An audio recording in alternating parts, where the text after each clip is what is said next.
sa ating istorya ngayong araw ay makakasama ko po ang mayor, alkalde po ng Monte Vista, Davao de Oro. Andito po siya, actually naka-join na siya ng press conference, pero I just want to hear him ug kamupod sa mga labi na sa mga taga Monte Vista nga makadungog sa inyong mayor tungkol kay naadyoy dako nga problema sa munisipyo din sa Monte Vista.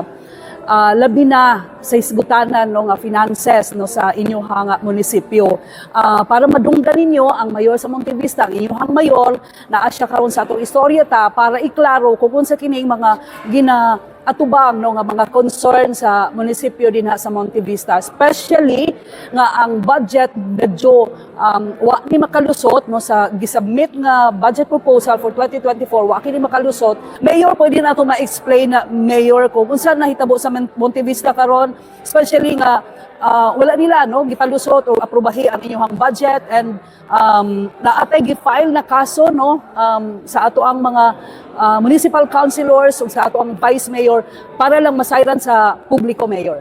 Sa karon ma'am, ang ato ang kaning kaso nag-file na sa ilaha kay sa pag-process sa budget sa ato ang annual investment plan o appropriation ordinance kay wala nagkadimao. Pero naman gud sa local code nato pod nga kung maaprobahan nila dili kayo specific nga bisan pa og niagi sa proseso o wala, meaning kung naaprobahan nila considered gid daw siya nga implementable. So napugos ta og uban ato mo tong ni-file kog kaso. So karon ma'am, ang problema namo karon ang supplemental budget kay wala pa nila maaprobahan. Ang sulod sa among supplemental budget naa diha ang sweldo sa amo ang mga job orders kay kutob lang man pod January to June ang na budgetan sa 2024. Ikaduha, nadya ang utang namo sa kuryente way back December pa. Kaya supposed to be dapat January makasupplemental na may, pero wala man kay nagkuha ng budget, problema man. So mauna karon pa mi nag-supplemental. So ang kuryente namo mo na isa ka problema, sweldo daghan yung problema karon ma'am, yung paralyze mong operation sa munisipyo. Oo, so daghan na apektuhan. By the way, sir, pila man ang i-propose nato nga budget ay ang SBA supplemental budget for 2024? Supplemental budget, kung dili ko masayop ma'am, murag mga 18 man siguro to ma'am, 18, 15 ana. Dili ko million. Dili ko kabalo sa specific ma'am sa mga ang kasagaran na to ma'am, sweldo sa mga tao. Oo. By the way, sir, unsa man ang gihatag nga reason sa kining Vice Mayor's Office o sa tao kaning legislative body nato dito, sir, nganong wala nila gipalusot? Gahapon sa mong kuan ma'am discussion, nagsulat pud sila sa ako gusto nila ipa-recall tong ako ang order last January 16 nga reenacted budget. It is because kung reenacted budget, bawal man ta mag-supplemental, bawal ta mag-augmentation.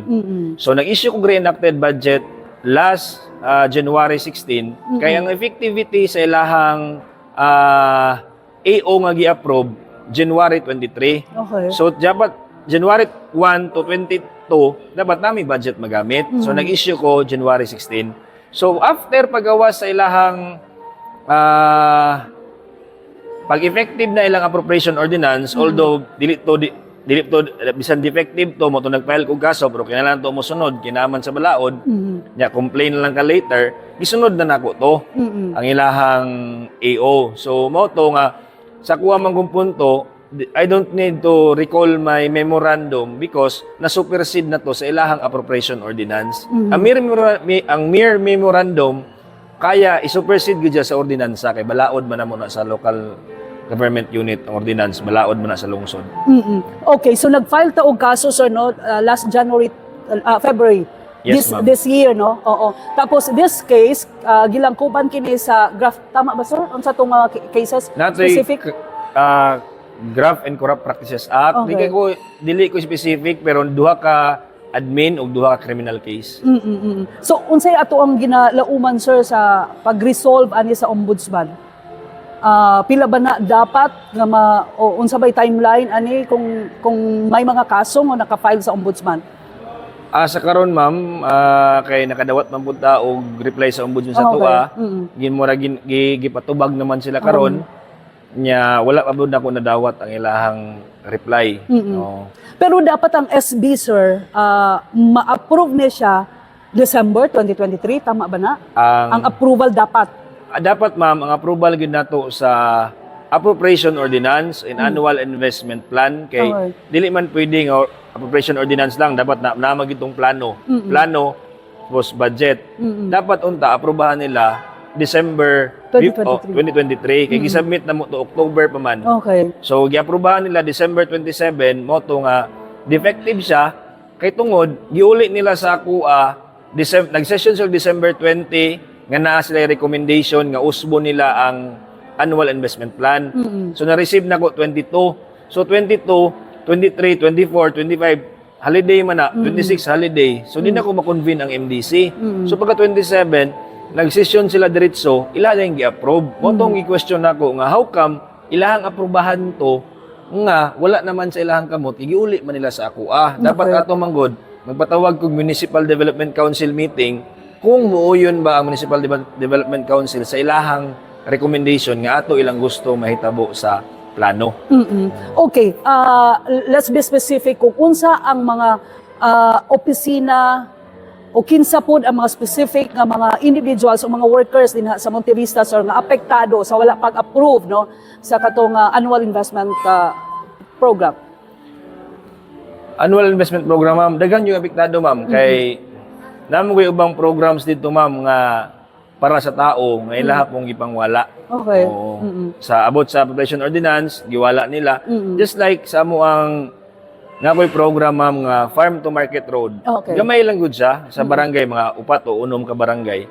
During sa MDC gibunot to sa mga barangay captains. Kaya nalipay na sila kay sila'y mauna sa 2024. Pero pag abot na sa sangguniang bayan, giwala na nila dito. Okay. So dako kay itong epekto yun. Oh. So katong giingon nimo sir nga katong sweldo para paunta sa sweldo sa atong mga job orders nga mga empleyado, mga workers kani apektado. Pero unsa pa ni sila sweldo pa o gipaundang na nimo sila trabaho? Sa karon ma'am, nagundang gyud sila Nag-undang kay gyud sila. under man gud sa ato ang balaod, no budget allocation, Okay. no appointment, no duty. Kay mao man na ma'am, dili man makahimo og kuan ang budget officer, ang HR dili makahimo og kanang kontrata kung walay budget allocated. So with this incident sir pila ka mga job orders ang apektado gani? Pila ka hundreds of JOs no affected? More or less ma'am na sa mga siguro 200 o 150, 200 or more. Mga anak gyud siya magakuan na kay ma-specific lang nako ang nagandaghan gyud kaning MDR namo nga 23 ka tawo nawala, Okay. ang Menro, ang Motorpool, unya uban pa mga opisina nga mga gagmay-gagmay nga opisina nga di nakaabot ang ilang budget. Mayor Cyrex Basalo sir na ato nakauban karon. Unsang imuhang effort nga gihimo to reach this kini mga members no sa ato ang sabi tawag kana sa legislative body nato. Last January 8 ma'am Opo. of this year, kay kabalo naman ko ma'am nga mali tong ilahang gihimo nga AIP ug AO. Nagsulat ko sa ilaha to sit down kung unsa gyud ang ilahang gusto. Problema sa imo. Oh, say gusto, say problema na sa kuha. Yeah. Wala naman sila mag-sit down sa kuha. Okay. So, moto nga akong giveto ang ilahang resolution, ordinance. Human, ilahang gi-override, gitungod daghan sila. Nya, moto nag-file kog case. Last May, giuli sa Sangguniang Panalawigan ang amo ang annual investment plan kay defective lagi. Oo. So nagsulat na bugo sa ilaha kay makikistorya lagi ko to sit down nya wala gyapon sila. So karon na tuig January nagsulat ko, May nagsulat ko. Kanang kita mi ma'am kagahapon pagyud during sa muang katubangan sa mga tao. Mga tao, oo. Unsay nahitabo ato sir sa inyong unsa pa tawa to consultation or public hearing unsa ba to siya? Murag nahulog na to ma'am og legislative, executive meeting, exchanging of ideas together with the people, the stakeholders. Murag ana naman ba kay last year how many times may magistorya magud nila between legislative ug executive. Wala man goy maka-audience sa mua. Oh, okay. So mao na nga their words against my words. Okay. So mo to nga I'm happy pod nga niadto sila gahapon para makita didto kung kinsa gyud sa mua ang nagstorya gyud og tinuod. Okay, so anyways, unsa pa to ang gi-expect nato sir nga mahitabo after sa katong consultation or meeting kagahapon nga nahitabo kagahapon Tuesday tama. So Tuesday dito sa Montevista kini nahitabo tong ilaha nga meeting. Unsa gina-expect after that meeting and after this press conference po nga gina-expect nato nga mahitabo? Gina-expect gyud nako ma'am nga bisan man dili mabalik amo ang personal nga relasyon sa guniang bayan, pero ang relasyon namo nga manerbisyo sa tao dapat di gyud na mawala kay at the end of the day we are elected by the people. So ang tao among serbisyuhan, dili man ako ilahang dili man si SB di man ako ilang iserbisyuhan kun dili ang katawhan man. So dapat gyud mapatigbabaw gyud ang public service above self gyud dapat. So kumbaga sir, trabaho lang, walang personalan Tinuod, sa ma'am. inyo. Oo, pero para nagkaroon na ng personalan. Pero anyways, ang common denominator ani sir is politika. Murag adiha gyud Murag dool gyud ya ma'am. Oo. Kay hapit namang gyud ang election. filing. Oo.